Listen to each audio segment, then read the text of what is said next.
السلام علیکم، میرا نام ہے حسن راجپوت اور آپ دیکھ رہے ہیں راؤنڈ بٹواؤن۔ شروع کرتے ہیں آج کا پولیٹیکل ویلوگ۔ آنے والے دنوں میں مارشل لا کے خطرات بڑھتے جا رہے ہیں۔ غیر سیاسی سیٹ اپ کے حوالے سے بڑا دعویٰ کیا جا رہا ہے کہ طاقتور حلقے کیا کرنے پر مجبور ہو چکے ہیں۔ عمران خان کی نااہلی کے بارے میں بھی سیریس طور پر سوچا جا رہا ہے کہ یہ ہمارے گلے کی ہڈی تو بن ہی چکا ہے، ہمارا بیڑا غرق تو کر ہی چکا ہے۔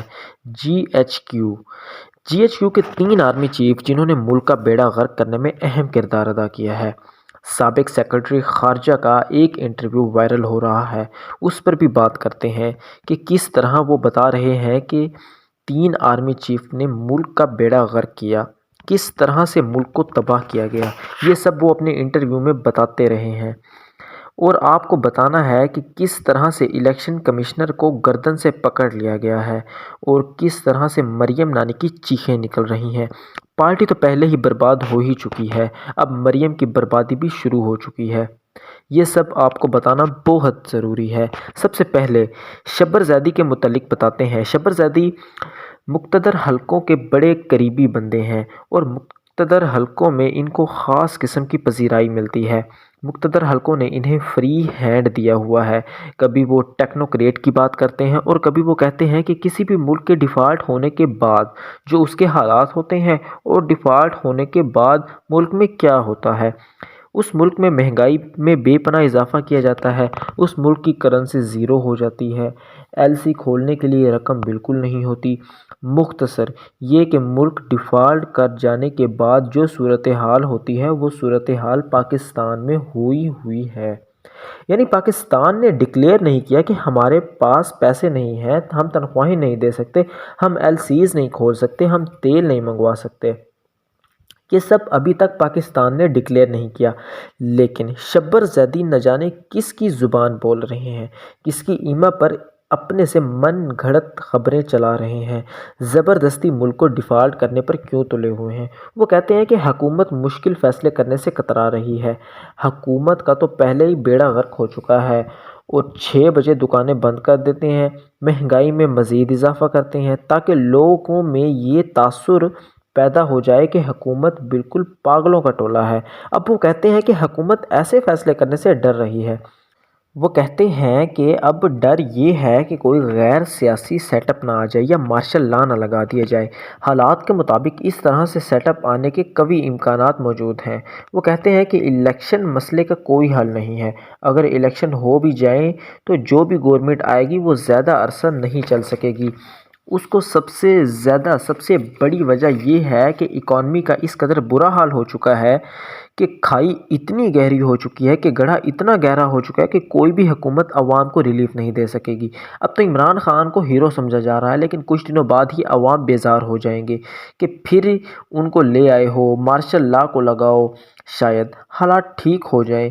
یہی ڈرامہ چلتا رہے گا۔ اب جو الیکشن نہیں ہو رہے، بہانے لگائے جا رہے ہیں، اس پر سابق تیمور ظفر جھگڑا صاحب، سابق وزیر خزانہ KP کے، وہ بتاتے ہیں کہ حکومت جو کہہ رہی ہے کہ ہم الیکشن نہیں کرواتے، یہ جو اربوں روپے کے اخراجات آتے ہیں وہ ہمارے پاس نہیں ہیں۔ تیمور ظفر جھگڑا صاحب کہتے ہیں کہ KPK کے اندر جو ہم نے بلدیاتی الیکشن کروائے تھے، ہمارے 3.5 ارب روپے خرچ آیا تھا۔ اس حساب سے اگر MPA کے الیکشن کروائیں تو زیادہ سے زیادہ 10 ارب روپے خرچ آئیں گے، اور اسی طرح پنجاب میں زیادہ سے زیادہ 30 ارب روپے خرچ ہوں گے، کل ملا کر 40 ارب بنتے ہیں۔ نگران سیٹ اپ میں ترقیاتی کام بالکل بند ہوتے ہیں، تو پھر یہ حکومت جھوٹ بول رہی ہے۔ اتنی رقم تو ان کے لیے کوئی مسئلہ نہیں، یہ سب بہانے لگائے جا رہے ہیں۔ 3 ماہ میں جو ترقیاتی کام رکے ہوئے ہوتے ہیں تو حکومت کو 120 ارب روپے کی بچت ہوتی ہے، کیونکہ نہ تو کوئی پل بنتی ہے، نہ تو کوئی سڑک بنتی ہے، نہ کوئی گلیاں بنتی ہیں، نہ ہی کوئی سیوریج کا نظام۔ ہر قسمی کام نگران سیٹ اپ میں بند ہوتے ہیں، تو یہ 40 ارب روپے نکالنا کوئی بڑی بات نہیں۔ یہ سب بہانے ہیں اور عوام یہ سب بہانے اچھی طرح جانتی ہے۔ ہارنے کا ڈر ان کو الیکشن نہیں کروانے دیتا۔ دوسری طرف سابقہ سیکرٹری خارجہ شمشاد احمد صاحب، وہ کہتے ہیں کہ میں فوج کے ساتھ جو میرے ذہنی وابستگی تھی اس پر مجھے فخر تھا۔ اس کے بعد ایسا ہوا کہ 3 آرمی چیف ایسے آئے جنہوں نے ملک کا بیڑا غرق کر دیا۔ ہو سکتا ہے کہ ان میں general Qamar Javed Bajwa, general Raheel Sharif, general Pervez Musharraf یا پھر جنرل اشفاق پرویز کیانی صاحب۔ وہ کہتے ہیں کہ 3 آرمی چیف آئے اور ملک تباہ کر دیے۔ انہوں نے اپنی فیکٹریاں لگائیں، فوج نے اپنے بزنس شروع کیے، جس کی وجہ سے ملک برباد ہو گیا۔ اب وہ کہتے ہیں کہ جب عمران خان کو دیکھا تو سوچ لیا کہ یہ فرد نہیں، ایک سوچ کا نام ہے، ایک نظریے کا نام ہے۔ آخری 3 آرمی چیف نے فوج کو سٹیٹس کو کا حصہ بنا دیا، یعنی یہ بھول گئے کہ ہمارا کون دشمن ہے، کون ہمارا دوست ہے۔ بس یہ پیسہ بنانے کے چکروں میں لگ گئے ہیں، یعنی سٹیٹس کو میں لگ گئے ہیں، جس سے نہ صرف فوج کا مورل کم ہوا ہے بلکہ دوسری ملکوں نے بھی کہنا شروع کر دیا ہے کہ یہ فوج نہیں بلکہ پراپرٹی ڈیلر ہیں۔ ان 3 آرمی چیف نے ادارے کا بے پناہ نقصان کیا ہے۔ وہ فوج جس پر ہم سب فخر کرتے تھے، جس کے ساتھ ہماری ذہنی وابستگی تھی، آج وہ امیدیں دم توڑ چکی ہیں، کیونکہ یہ ادارہ اب پاور پالیٹکس میں لگ گیا ہے۔ اور جس طرح اپنی پاور کا غلط استعمال کیا، عوام نے پچھلے کچھ سالوں میں سب کچھ نوٹس کیا ہے، اس لیے اب ان کا مورل عوام کی نظروں میں بے حد نیچے چلا گیا ہے۔ یہ سب کچھ سیکرٹری خارجہ شمشاد احمد صاحب نے اپنے انٹرویو میں کہا ہے۔ حامد میر صاحب یہ کہتے ہیں کہ عمران خان نااہلی سے بچنے کے لیے اپنے تمام کارڈ استعمال کر چکے ہیں، مگر وہ نااہلی سے بچیں گے نہیں۔ عمران خان کو نااہل کرنے کے لیے فیصلہ ہو چکا ہے۔ عمران خان صاحب نااہلی سے بچنے کے لیے پریشر ڈال رہے ہیں، لوگوں کو موبلائز کر رہے ہیں، پریس کانفرنسز کر رہے ہیں، مگر وہ نااہلی سے پھر بھی نہیں بچ سکتے۔ فیصلہ پہلے ہی ہو چکا ہے۔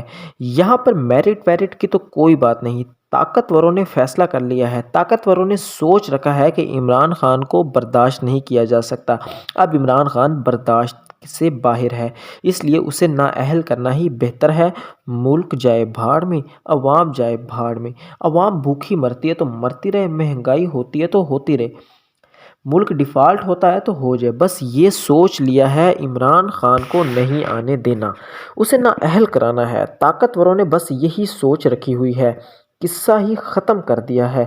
غفور حیدری صاحب کہتے ہیں کہ ایک بار جنرل باجوہ نے مولانا فضل الرحمان کو GHQ بلوایا اور آتے ہی گالیاں دینا شروع کر دیں۔